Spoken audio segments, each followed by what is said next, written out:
Salut à tous, j'espère que vous allez bien. Bienvenue dans cette vidéo qui va traiter du cash flow statement ou tableau de flux de trésorerie. Je vais indifféremment utiliser l'un et l'autre. Alors, tout simplement, après avoir vu le P&L, on va voir tout simplement le deuxième des trois grands états financiers, qui est le cash flow statement.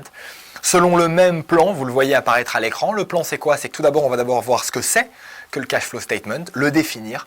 Et puis ensuite, on va voir comment le construire. Comment on le construit, quelles sont les grandes étapes de la construction du cash flow statement. Et tout au long de cette construction, on va s'attarder sur certains points qui me paraissent importants. Les variations du BFR, les D&A, le CAPEX, bref, tous ces points clés qui forment le cash flow, qui nous amènent des variations de cash durant une année. Et puis à la fin, vous allez voir, on va commencer à amorcer le lien entre le bilan et le cash flow pour vous expliquer un petit peu comment tout ça s'emboîte. Donc voilà le plan de cette vidéo. Sans plus attendre, on démarre avec qu'est-ce qu'un cash flow statement. Alors, qu'est-ce qu'un tableau de flux de trésorerie ou cash flow statement? D'abord, comme les autres états financiers, c'est l'un des trois.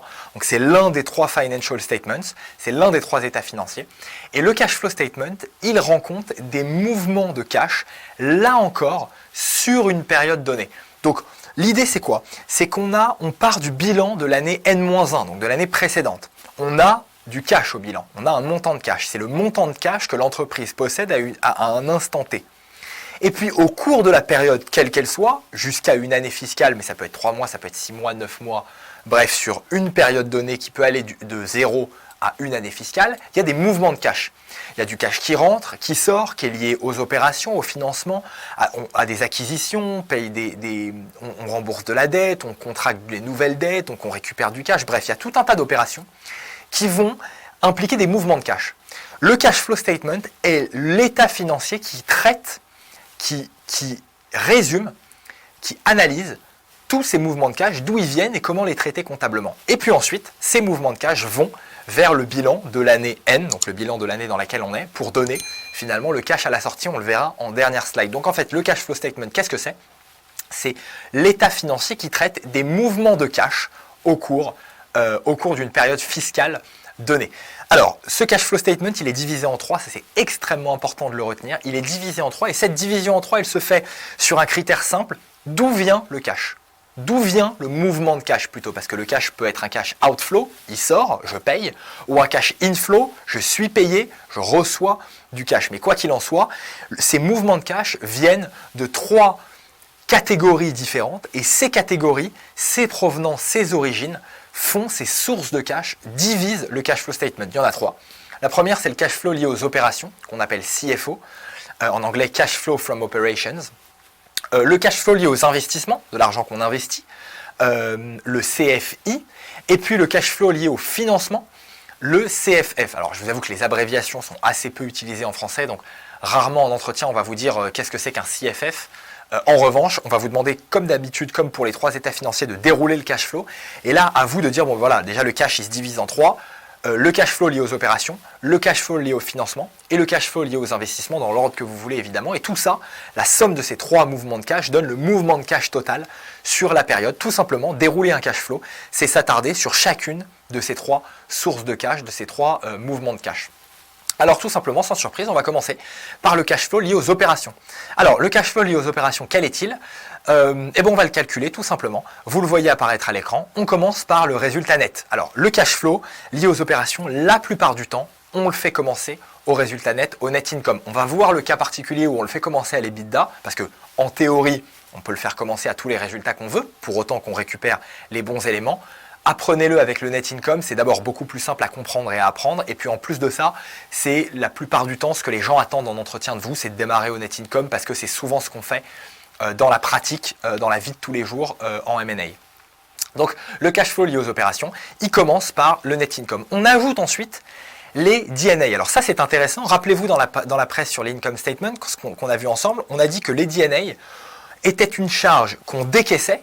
Donc oui, c'est une charge, oui, on la décaisse pour arriver au résultat net, mais c'est une charge qui est non cash. En anglais, on appelle ça non-cash item. Elle n'implique pas de débours de trésorerie, de sortie de cash. Et donc, si elle n'implique pas de sortie de cash, mais qu'on l'a comptabilisée dans l'income statement, c'est-à-dire qu'on l'a retirée de l'income statement, qu'on l'a retirée de l'EBITDA même pour arriver à l'income statement, eh bien, si on l'a retirée, ça veut dire que l'income statement incorpore cette soustraction des DNA. Or ça, c'est ce qu'on ne veut pas, parce que les DNA n'ont pas d'impact cache. Donc pour gommer cette soustraction des DNA qui n'ont pas d'impact cache, on les rajoute. On les rajoute pour effacer cette, entre guillemets, erreur de cache qu'on aurait fait, qui n'est évidemment pas une erreur quand on calcule, le PNL, Profit and Loss, c'est pas du tout une erreur, mais en revanche, quand on réfléchit en termes de cache qui rentre et cache qui sort, les DNA seraient une erreur. Donc on les rajoute. En anglais d'ailleurs, l'anglais est très bon pour ça parce qu'ils disent add back. Sous-entendu, c'est pas qu'on ajoute les DNA, c'est qu'on les réajoute parce qu'on les a retirés à tort, sous-entendu, au cash flow. Donc on les add back. Donc si jamais vous passez des entretiens en anglais, c'est évidemment we add back DNA. Et cette notion de add back justement montre que vous avez compris pourquoi on les rajoute, parce que c'est un non-cash item et qu'on les a retirés alors qu'on n'aurait pas dû. Donc on ajoute les DNA et puis on retire les variations du BFR ou les variations de ce qu'on appelle le Net Working Capital, en anglais BFR. Alors là-dessus, on va le voir ensemble dans cette presse, mais je vous invite vraiment à regarder la presse qui est entièrement dédiée au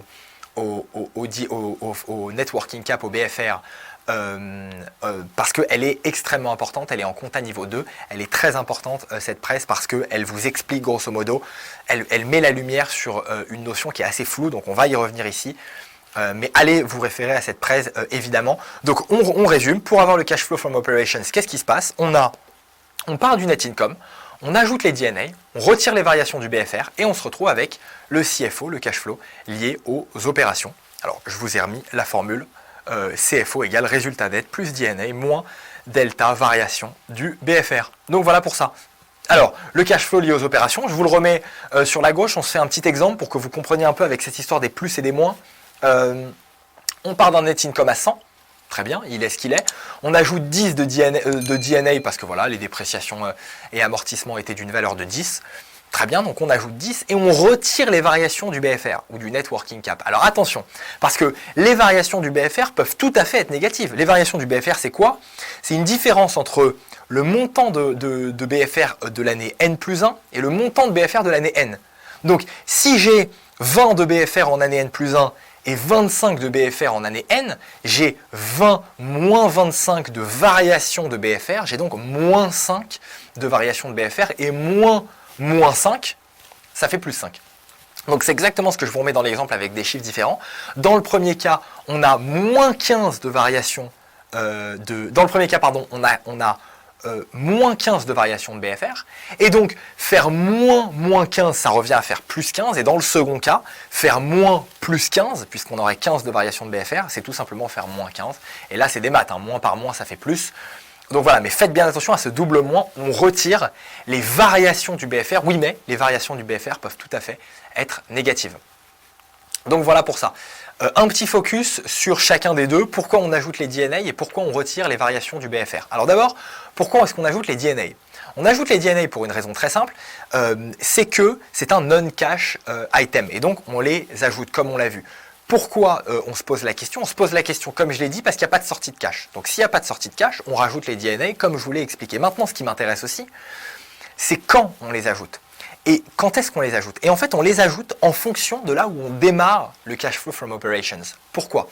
Parce que dans 90% des cas, vous allez le démarrer, parce que c'est comme ça qu'on fait et parce que vous aurez regardé cette vidéo, vous allez le démarrer du net income. Très bien, c'est gagné, vous démarrez du net income et on rajoute les DNA. Mais il y a parfois des cas où évidemment vous êtes soumis à ce que l'examinateur, à ce qu'au banquier en face de vous vous demande. Donc s'il vous dit, bah non, démarre plutôt de l'EBITDA parce qu'il y a une heure avant, j'ai fait un modèle dans lequel j'ai démarré de l'EBITDA, il a envie de vous tester là-dessus, vous êtes obligé de démarrer de l'EBITDA. Donc à vous de savoir aussi, en fonction du poste par lequel on démarre, de l'item par lequel on démarre, qu'est-ce qui se passe? Et je vous ai pris le cas où on démarre de l'EBITDA, parce que c'est le plus caractéristique en réalité, soit on va vous demander de démarrer du net income, soit on va vous demander de démarrer de l'EBITDA. Bon, bah, quand on vous demande de démarrer du net income, on l'a vu ensemble, il n'y a pas de problème. En revanche, quand on vous demande de démarrer de l'EBITDA, on ne va pas s'amuser à rajouter les DNA qui n'y sont pas. Regardez ce que c'est que l'EBITDA, c'est Earnings Before Interest Taxes, ok? Depreciation and Amortization. C'est-à-dire qu'on n'a pas encore retiré les DNA, les dépréciations et amortissements, pour arriver à l'EBITDA. Donc si on ne les a pas encore retirés, ce qui est l'erreur originelle en termes de cash, on ne va pas les rajouter. Parce que sinon, on les double compte. Donc attention, quand on part de l'EBITDA, et j'ai essayé tant bien que mal de vous rayer ça sur la slide, on ne rajoute pas les DNA. Donc faites bien attention à ça. Il existe quand même des cas dans lesquels on n'ajoute pas les DNA au cash flow lié aux opérations. À vous d'être, j'allais dire, attentif et attentive pour, pour vous dire, ok, oui, je me souviens qu'il faut absolument rajouter les non-cash items, en particulier les bidas, mais attention quand même, attention à faire attention à d'où est-ce que j'ai démarre mon cash, parce que sinon, c'est pas ajouter pour ajouter, c'est ajouter intelligemment. Donc voilà pour ça, faites attention, en fonction de là où on démarre, on ajoute ou non les DNA, retenez quand même que dans la plupart du temps, on les rajoute parce qu'on démarre du net income. En tout cas, en entretien, c'est ce qu'on va vous faire étudier. Alors, pourquoi retirer les variations du BFR? Un tout petit focus et une petite pause sur les variations du BFR quand même si on les revoit extrêmement en détail dans la presse sur le BFR elle-même. Alors, qu'est-ce que c'est que le Net Working Cap ou le BFR? C'est l'actif circulant moins le passif circulant. Qu'est-ce que ça veut dire que cette affaire? C'est en fait l'actif court terme moins le passif court terme opérationnel, c'est-à-dire que c'est tout simplement les créances clients plus les stocks moins les dettes fournisseurs. Donc, des dettes circulantes, ce qu'on appelle circulant en compta, c'est vraiment dans l'année fiscale, donc court terme. Souvent, vous allez l'avoir en anglais, les short-term debt ou les short-term liabilities. On va revoir tout ça dans le bilan, bien sûr. Et donc, la notion de BFR, si on veut commencer à l'approcher en termes de cash, parce qu'on est dans une presse sur le cash flow, on veut commencer à l'approcher, on se dit qu'en fait, le BFR, c'est tout simplement le montant de cash dont une entreprise a besoin pour, j'allais dire, gérer son day-to-day business, pour gérer son activité opérationnelle au jour le jour. C'est-à-dire que si jamais je dois payer mes fournisseurs et que je n'ai pas assez d'argent qui viennent de mes clients, tout simplement j'ai un décalage, j'ai un problème qui fait que je ne peux pas gérer mon day-to-day business. Eh bien le BFR, c'est tout simplement cette différence qu'il y a entre les créances clients et les stocks, c'est-à-dire l'actif que j'ai, les créances clients qui sont étant l'argent que je vais devoir recevoir de mes clients, et les dettes fournisseurs qui sont évidemment, alors jusque-là on comprend, l'argent que je vais devoir payer à mes fournisseurs. Et bien cet écart entre les deux, c'est le BFR, c'est le besoin de cash, le besoin en fonds de roulement. Là pour le coup je trouve que le français est meilleur que l'anglais, parce que roulement, on comprend bien l'idée de faire tourner la boîte, entre guillemets, et puis ce besoin en fonds de roulement, c'est vraiment besoin en fonds, besoin de cash pour faire tourner la boîte. C'est donc le besoin de cash pour faire tourner la boîte au quotidien. Voilà ce que c'est que le BFR. Sauf que nous, on ne s'intéresse pas au BFR dans le cash flow, on s'intéresse aux variations de ce BFR. Et s'intéresser aux variations de ce BFR, c'est s'intéresser à ce qu'est le BFR en année N-1 versus ce qu'il est en année N aujourd'hui. Et en fait, cette différence-là entre l'année N et l'année N-1, comme vous le voyez sur les slides, où je l'ai pris un cran plus loin, entre l'année N+1 et l'année N, bref, entre l'année suivante versus l'année précédente, cette différence-là, c'est la variation du BFR. C'est comment ce besoin de cash varie au cours des années. Cette année, en année N, j'ai peut-être besoin de moins de cash que j'en avais besoin l'année précédente pour X ou Y raison. Et ce à quoi on s'intéresse dans les mouvements de cash, c'est qu'en fait, le cash flow statement donne des mouvements de cash. Il ne donne pas une position fixe de cash. Ça, c'est le bilan. Le cash flow statement donne un mouvement de cash. D'où le fait qu'on s'intéresse moins au cash dont on a besoin qu'aux variations entre le cash dont on avait besoin l'année dernière et dont on a besoin cette année. Voilà pourquoi il y a un lien intrinsèque entre ces variations en besoin de cash, que sont les variations du BFR, et les mouvements de cash qu'on enregistre dans l'année. Alors, pourquoi retirer les variations du BFR? Deuxième slide, on va vraiment regarder ici et expliquer la raison fondamentale pour laquelle on les retire et pourquoi ne pas les ajouter par exemple, qui est une question qui tombe assez souvent. Les gens un peu mécaniquement disent ok, on retire les variations du BFR, et moi je m'arrête là et je leur dis attendez, ok, très bien, on les retire, ça c'est appris, c'est nickel, mais pourquoi on les retire? Et l'important, c'est pas seulement de réciter par cœur ce que vous avez pu lire ou voir dans cette vidéo, mais c'est de comprendre aussi pour pouvoir être capable d'aller plus loin. Si jamais on s'intéresse à pourquoi on les retire, on les retire pourquoi? Regardez, quand les variations du BFR sont négatives, qu'est-ce que ça veut dire? Ça veut dire que j'ai besoin de moins de cash cette année que je n'en avais besoin l'année dernière. C'est mieux ou c'est pas mieux? C'est mieux. Le fait d'avoir besoin de moins de cash pour faire tourner le business, ça veut dire que ça me fait économiser entre guillemets du cash. C'est du cash que je ne vais pas avoir à sortir puisque j'en ai besoin de moins. Donc si j'ai besoin de moins de cash et que je n'ai pas besoin d'en sortir, c'est une économie de cash, c'est une source de cash. Donc un BFR, une variation de BFR qui est négative, c'est un cash qui augmente, ou du moins qui ne diminue pas. C'est une source de cash. Et donc, une variation négative, c'est une source de cash. Ça doit donc être un mouvement de cash positif. Comment, à partir d'une variation négative, je récupère un cash positif? En mettant, en maths, un moins devant. Tout simplement, situation inverse, quand les variations du BFR sont positives, ça veut dire que j'ai besoin de plus de cash cette année que je n'en avais besoin l'année dernière. C'est bon ou c'est pas bon? En termes de mouvement de cash, c'est pas bon du tout. Je dois sortir du cash de ma boîte. Donc là, qu'est-ce qui se passe? Eh bien, ça veut dire qu'il y a un moins... ça veut dire que les variations sont positives, mais ça a un impact négatif. Comment je transforme, cette fois à l'inverse, un positif en négatif? Je mets un moins devant. Donc dans les deux cas, le moins variation du BFR est pertinent. Donc si on vous demande pourquoi c'est plus et pas moins, en fait la réponse qu'il suffit de donner, c'est parce que des variations de BFR négatives entraînent une source de cash, parce qu'en fait ça veut dire qu'on a moins besoin d'argent que l'année passée, ce qui est bien en termes de cash, et inversement évidemment pour la situation positive. Donc voilà, dans le cash flow lié aux opérations, pourquoi on ajoute les DNA et on retire les variations du BFR. Alors, je vous ai donné des exemples un peu concrets, on va évidemment revoir tout ça, je ne veux pas m'attarder trop là-dessus pour que vous gardiez une vision cash, mais on va évidemment donner un exemple de variation du BFR à travers deux boîtes que vous connaissez probablement, Starbucks et Toyota. Deux choses différentes, vous me l'accorderez. Starbucks, BFR très négatif. Pourquoi? Parce qu'on est dans le retail, on est dans presque la grande distribution. Les clients payent tout de suite au guichet. Maintenant, moi, Starbucks, j'ai petit 1, une grande, mes fournisseurs, par exemple de café, de lait, de cookies, je ne sais quoi, me font confiance. Je suis Starbucks, je ne vais pas faire faillite demain, ils me font confiance quant à ma capacité à les payer, évidemment. Petit 1. Et petit 2, j'ai un énorme pouvoir de négociation. Moi, énorme Starbucks, je dis aux fournisseurs de lait, bah, écoute, c'est très simple. Si jamais tu ne veux pas me fournir, je vais voir le fournisseur d'à côté. Donc je fais pression sur les fournisseurs. Donc c'est moi qui ai le pouvoir de négociation dans la chaîne de valeur. On va le voir, les variations du BFR notent aussi ce pouvoir de négociation. Donc là, ça veut dire quoi? Ça veut dire que chaque année qui passe, j'ai besoin de moins de cash que l'année précédente parce que je peux me permettre de payer mes fournisseurs un tout petit peu plus tard et d'encaisser tout de suite les clients. A l'inverse, Toyota, c'est pas le cas. Non pas que Toyota n'ait pas de pouvoir de négociation, mais Toyota, c'est tout simplement une entreprise, une industrie automobile. Il faut bien produire l'automobile avant, et on va pas s'amuser à payer les fournisseurs. Vous imaginez payer les fournisseurs de pièces détachées, par exemple, une fois que l'automobile et que la voiture ou que le produit est vendu, potentiellement, je dis n'importe quoi, 6 mois après, ça paraît un peu compliqué.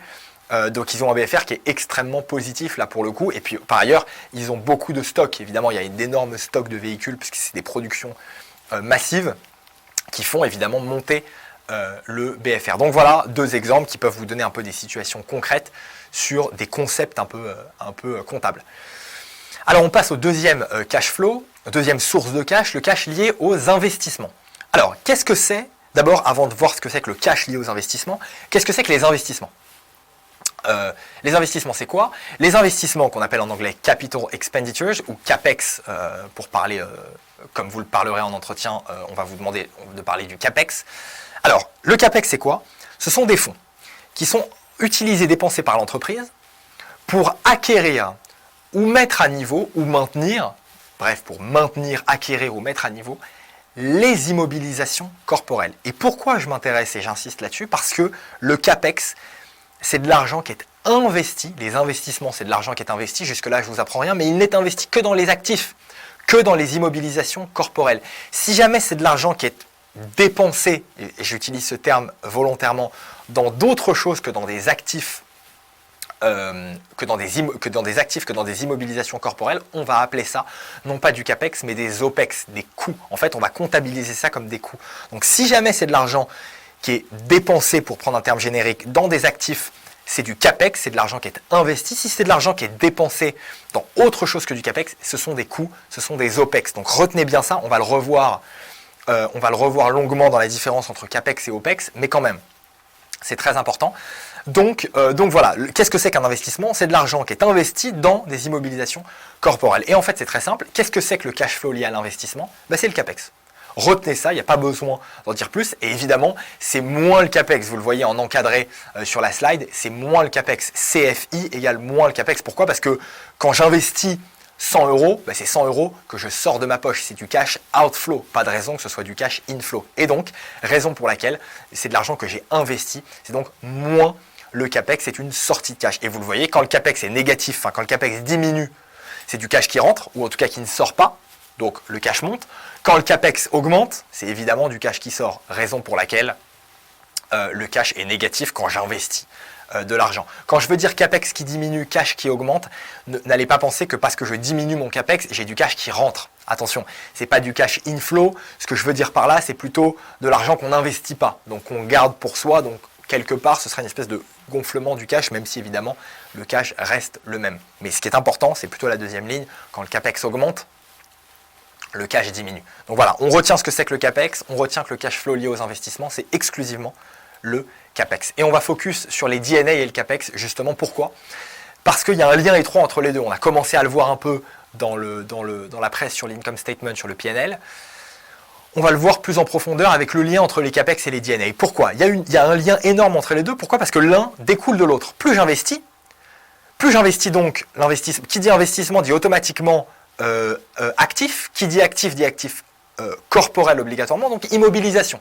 IMO corporel, immobilisation, PPNE, Property, Plant and Equipment, et ça, autant de choses qui se déprécient, enfin plutôt qui s'amortissent. Et donc, plus le CAPEX est important en année N, plus les dépréciations vont évidemment être importantes dans la période de dépréciation et d'amortissement qui va s'écouler. Et donc, il y a un lien étroit entre les deux. Et on distingue deux cas. Le cas d'une entreprise en croissance et le cas d'une entreprise qui serait en déclin. Donc ça, faites très attention. On vous pose souvent la question de savoir...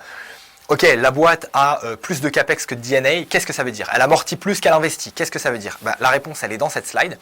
Si jamais une entreprise, si jamais vous le voyez, le CAPEX est supérieur au DNA, la flèche, ça veut dire supérieur. Si le CAPEX est supérieur aux dépréciations et amortissements, qu'est-ce qui se passe? Ça veut dire que les immobilisations corporelles croissent plus rapidement qu'elles ne se déprécient. Qu'ils ne sont dépréciés, que ces actifs ne sont dépréciés. Et donc, qu'est-ce que ça signifie? Ça veut dire que l'entreprise est en croissance, elle ne cesse d'investir et elle investit plus que ses actifs ne perdent de leur valeur.